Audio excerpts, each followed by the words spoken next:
So you can cycle through these as you see fit.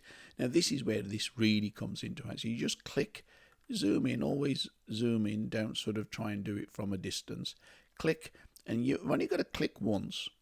Now the lasso tool, because it's magnetic, as you loosely follow the shape, and I'm just tracing the shape of the object, in this case a hat, it will latch onto or magnetically attach itself to the edge of that, and it does it very well. And if you get to an intersection, you can click your mouse and it puts a node there. So it's always worth occasionally clicking your mouse just so that it puts a node in the place you want it. And while you're doing it live, you can zoom in using the scroll wheel on your mouse.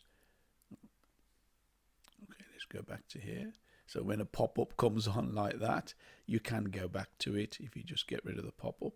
Okay, so I'm just going to do it round the hat itself. So I'd obviously take a bit more care around the hair or the ear if I wanted to do this for real. But now, when you make a mistake like that, you can just, while you're hovering it there, if you just press backspace, it just goes back. I just pressed the backspace key and it just went back to the last node, and you can do that. And the closer you click for the nodes, the more accurate it will be. Otherwise, if it's very clear like that, so just use the space bar to allow me to move the image around, and that doesn't affect the selection. So that's a good tip. Use the space bar and then move the canvas about, like now as well. Oops. Now there I actually pressed the wrong key, so I'm just going to demonstrate this back key and take it to where I wanted it, and then press the space bar, which is what I should have done in the first place. That actually was a really good demonstration of how the backspace works really well. So I'm just getting back to the starting point, and as soon as I've clicked that, you can see it's completed the selection.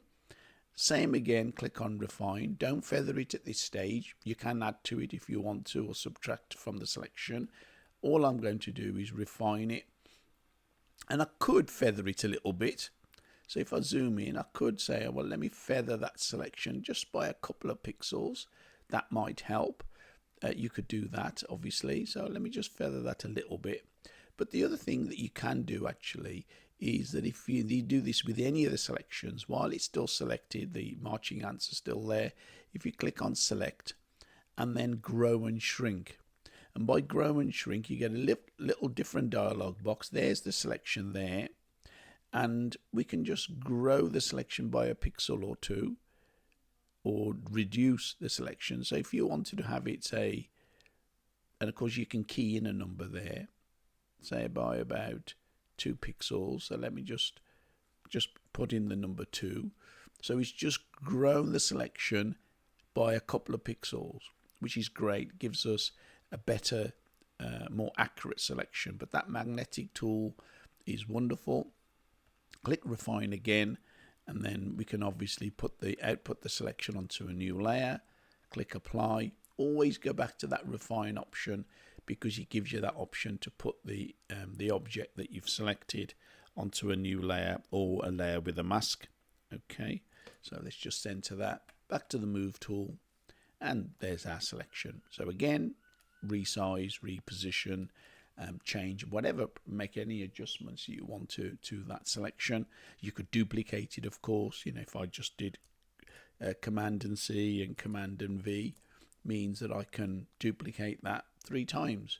You could have a larger one, so you could have a parade of hats if you like, you know, obviously it's up to you what you want to do, but we could do that. And because we did that expansion of the selection, it's a nice smooth selection, and we could put that onto a background. So we just go and get layer, new fill layer, and we could have a solid color, but let's have blue. Oh, that's a bit harsh, that blue.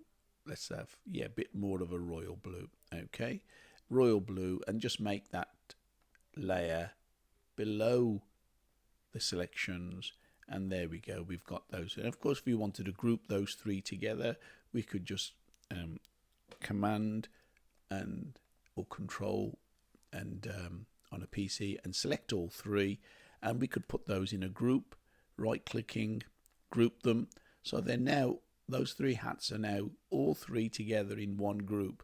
So whatever I do to resize or to move them, it does it all together. They're grouped together, and whatever changes I make, and of course I can ungroup them if I wanted to. Just right click the group, and then there's the ungroup option there. Okay, so that's the selection tool using the magnetic lasso and the polygonal lasso and the freehand lasso. Different ways of selecting, and I would say next to the my favorite selection brush tool, which is this one here, the magnetic lasso, seriously is the next best contender for selecting objects. So give that a go. Give me a like and a comment, and any suggestions that you want to with regards to using selection tools. There are plenty of other methods of selection, selecting by color, selecting by luminosity, selecting by all sorts of parameters which are in the menus, and we'll look at those. But let's just get through all the tools, the main tools in the toolbar first. So give it a go and share and like. Thank you.